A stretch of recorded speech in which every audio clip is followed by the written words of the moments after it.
we are at the Turkish consulate in Hyderabad, and we are with the Consul General, His Excellency Dr. Adnan Altay, Altinors with us. So welcome to our show. You are welcome to Turkish consulate in Hyderabad. I am pleased to host you. Let's start with our first question. We would like to know more about the Turkish culture and the history. Well, actually, Turkish history goes back thousands of years. Turkish was more nomadic people in Central Asia. And then Turkish people established 16 states and empires in the long history. And the last empire was Ottoman. It lasted almost 600 years. The Ottoman Empire collapsed just after the First World War. Then, in the leadership of our founder, Mustafa Kemal Atatürk, the independence war was gained.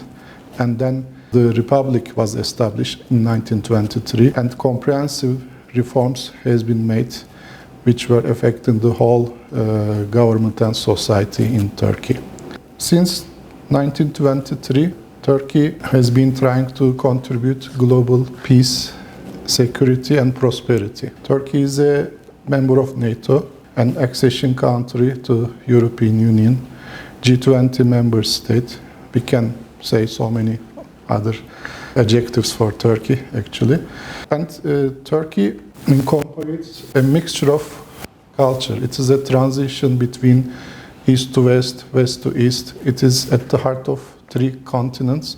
So Turkish culture is quite rich, one of a kind, unique, drawing elements from different regions, nations, which Turkey already interacted for thousands of years. What is the foreign or trade policy of Turkey for the world or India in specific to the post-pandemic scenario? Actually, as I mentioned, Turkey's objective is peace at home, peace in the world. This is a maxim of the great leader Mustafa Kemal Atatürk. While ensuring peace in and out, we also support prosperity by economic growth and development and sustainable development. Turkey is playing with the rules of WTO, liberalization of trade in multilateral area. So Turkey is proactive and dynamic in international trade, provides vast economical potential, and supports trade facilitation in a fair, competitive, predictable, and transparent trade environment. Regional integration agreements and free trade agreements are important elements of Turkey's trade policy. We signed so far 22 free trade agreements with countries. The customs union established in 1996 between Turkey and the European Union. So Turkey can provide a lot of opportunities to Indian investors and traders. Actually, there is no free trade agreement between Turkey and India. However, India has the opportunity to benefit from discounted tariffs on certain products for export to Turkey by making use of the generalized preferences system applied by the European Union. So this is very important. Between Turkey and India, there are two agreements. One is on avoidance of double taxation, signed in 1996. The second one is agreement on the mutual assistance in customs matters. It was signed in 2015. And these are also for facilitation of trade between Turkey and India. So post-pandemic, we see a lot of potential for trade because Turkey is an important production base just by the European Union, doing production at the European standards. India has huge population, industry, everything, technology, know-how. So I believe that in trade and industry, the two countries can complement each other and create some win-win situations for the benefit of their people and businesses. So I encourage both Turkish and Indian business people to interact more and more deeply to understand each other, first and tap the potential provided by the two countries. Could you tell us more about the Turkish tourism and travel? I always like to talk about tourism, especially Turkish tourism. Turkey is one of the top travel destinations in the world. History, culture, nature, cuisine, shopping, and many more can be found in my country. Turkey is very rich in history, We host the largest number of historical, archaeological sites in the world. To name a few, Ephesus, City of Troy, Göbekli Tepe, the recently discovered one, which goes back 10,000 years as a human civilization. They are very, very significant spots in Turkey. In addition, Turkish people are really hospitable, friendly, welcoming everybody, all Indian tourists. We have best hotels in Turkey and provide best packages. So it is really attractive for tourists from all around the world. In 2019, we had a record number of visitors to Turkey, 52 million. Wow. Yeah. And we are the sixth country in terms of visitors per annum in the world. Turkey has emerged as a popular destination for Indian tourists. Indian tourists is more focused on history, culture, nature, etc., cuisine. So Turkey is one of the best destinations. And when Indian friends visit Turkey, they don't need to look for an Indian restaurant. Turkish restaurants satisfy them more than enough. So when they come back to India, they say always they are amazed with a lot of things, but mostly the cuisine. In 2019, we received 230,000 Indian tourists to Turkey, and it is increasing significantly every year. However, due to pandemic, 2020 was the worst in terms of statistics. We just received 45,000 tourists, mostly in February and April. But I think after the vaccinations and all the measures to combat against the pandemic, we will reach desirable numbers in the near future. What are the highlights about Turkish manufacturing industry? Well, actually, Turkey offers abundant opportunities in variety of sectors. As I mentioned, Turkey is a kind of production base by the European Union and making its production and also services at the European standards. Textile is the largest industry and highly competitive in international markets. In automobile and motor vehicles, Turkey is the 14th largest producer in the world and fourth in Europe. We are producing around 1.5 million vehicles per annum. Turkey is the largest TV and electrical appliances producers in Europe. Our exports are really high to Europe and to many other countries. The iron and steel industry has become really competitive. Chemical industry is one of the largest in terms of its value. I would like to mention also Turkish defense industry. We have really good at research and development, plus manufacturing, and in many areas of the defense sector. Are there any products which are exported to India by Turkey? Of course, our trade volume is remarkable, let's say. In 2020, due to pandemic, we achieved trade volume of 5 million US dollars. Turkish exports to India was almost $800 million and $4.2 billion Turkey's imports from India. And there was 28% decrease compared to the year 2019, again the pandemic effect. So we would like to increase our trade volume, and also we would like to make the trade a little bit more in favor of Turkey, because the trade deficit Turkey and India is in favor of India.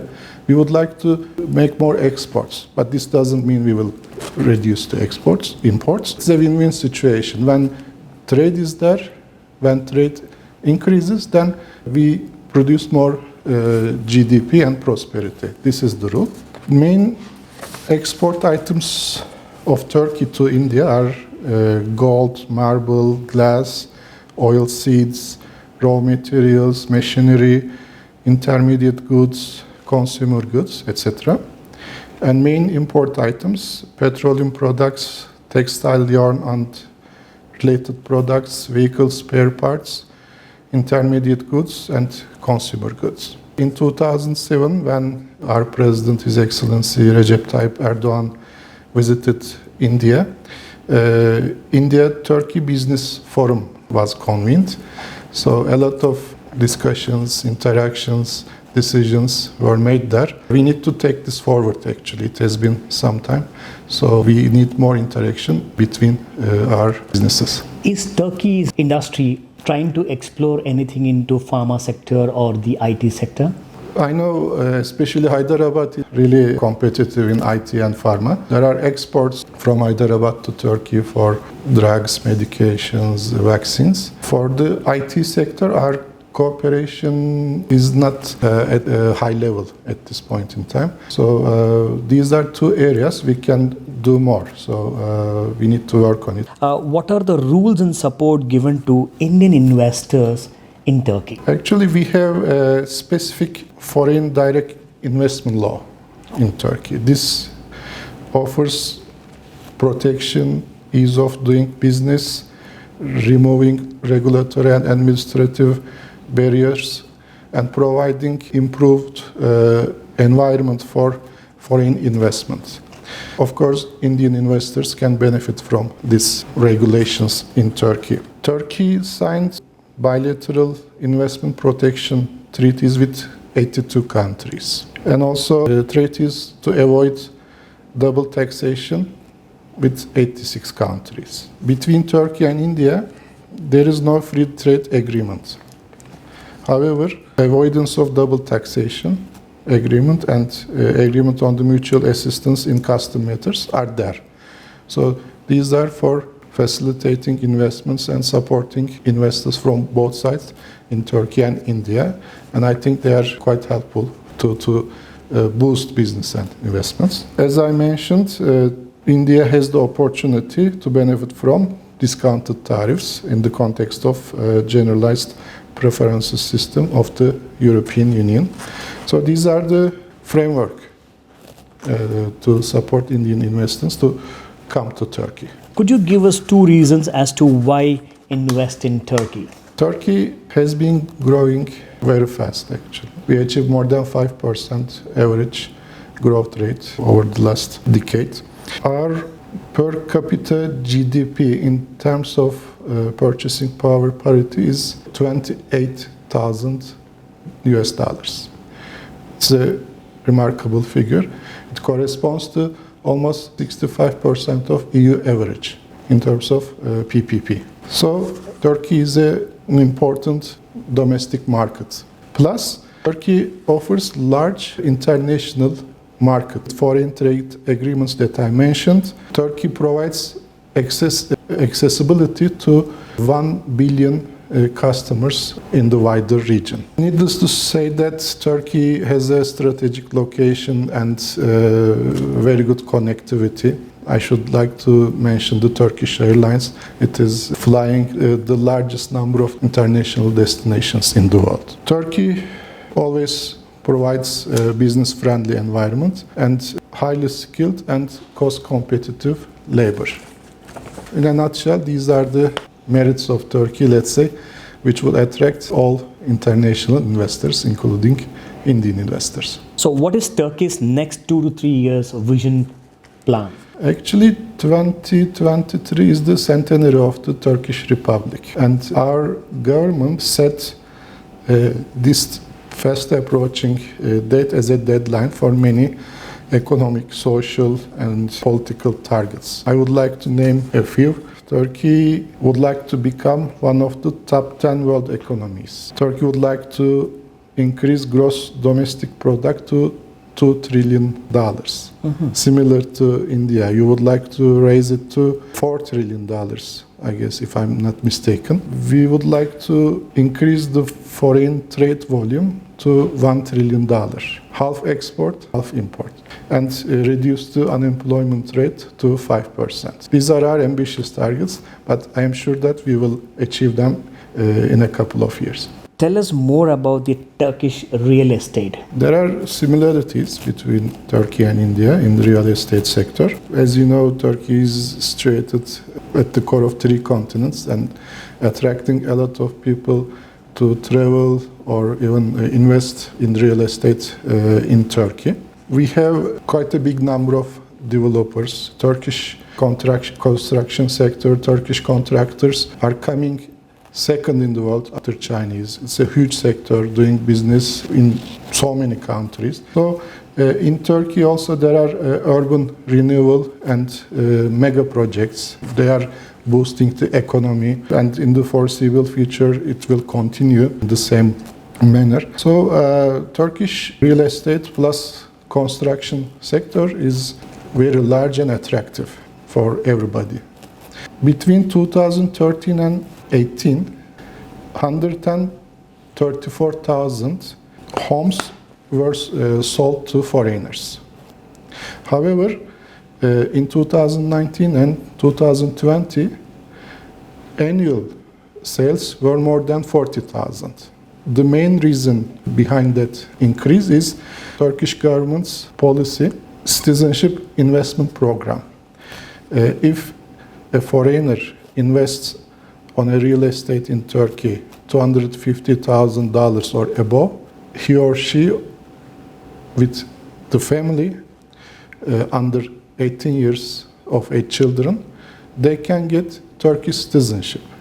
And this is very attractive scheme for people in the wider region. A lot of people are coming me to ask how this is work, what are the rules, and how can we invest in Turkey on real estate. So it is getting more and more well known all around the world. Please tell our viewers more about the Turkish food and the Turkish lifestyle.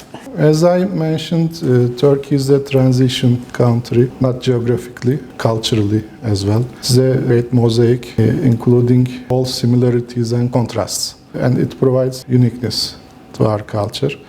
And in Turkey, different regions, different cities, towns, they have their own traditions, own culture, cuisine, dance, etc.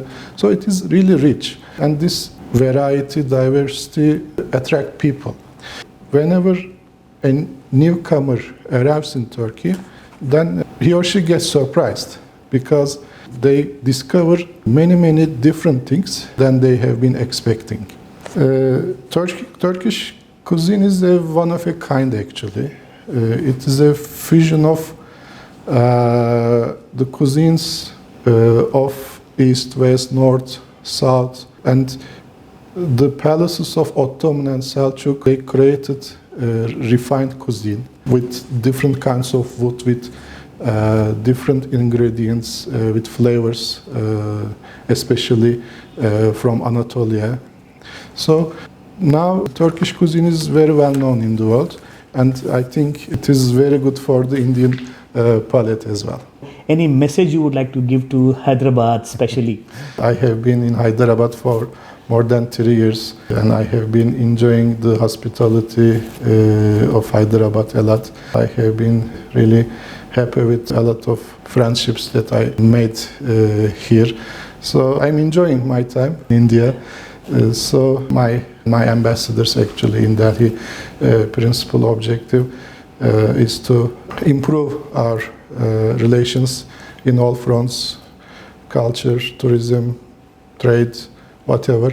So we are at your disposal always to do our part. Can you please explain to our viewers about what are the minerals that are being exported from Turkey? Turkey has a large mining sector. Okay. Our exports of minerals are copper, zinc, chromium, iron and steel. Okay.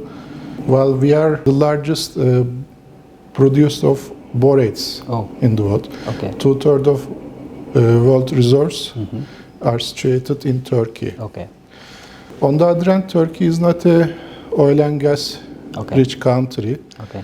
We are a net importer, Okay. and Turkey is an energy hungry country, and our energy demand is increasing more than 5-6% per annum. Oh, is it? So we are looking for new energy and petrol and gas reserves. Okay. And recently we discovered a huge natural gas reserve in the Black Sea. Oh. So in the years to come, Okay. we will tap that potential. Our mining sector, on the other hand, producing variety of products like marble, stones, in addition to the minerals. Okay. So it is really growing, and we are also a significant gold producer. Okay. The thing is that now coming back to the film industry, a lot of films from Bollywood actually playing dominant role in Turkey. Basically, most of the Indian movies have been watched there. So can you just throw some light about the film industry? India has very important, really huge film industry. Okay. People abroad usually knows Bollywood, Okay. but here in Hyderabad we have Tollywood. Yes. Tamil movies are very important It's part true. of the Indian Film movie industry. sector Yeah. industry. There are similarities with Turkey. Istanbul is the base Oh, for okay. film industry Okay. Okay. in Turkey. Okay. It provides great locations, backgrounds for the Okay. movie shoots. Okay. The whole Turkey, Anatolia, our European side, Thrace, they offer a lot of cultural, historical, natural Okay. sites Okay. suitable to shoot movies. And I observe that nowadays more and more people from the Indian film industry are interested in going and filming in Turkey. Yeah. We had several examples of this. There's a big potential there as well. So Okay. in the years to come, there will be more cooperation Okay. and perhaps some joint productions. Okay. In addition, Turkish film industry is getting larger and larger. Okay. Now our TV series are very popular in many countries. Yeah. For example, Resurrection Ertuğrul. During the lockdown Yeah. pandemic time, everybody was watching Yeah. Correct. that Very true. TV series, and we have more historical TV series as Yeah. such. We also have a lot of soap operas or different types of TV series plus movies. So Okay. I think this is an important area that we will look for opportunities in the near future. Thank you very much.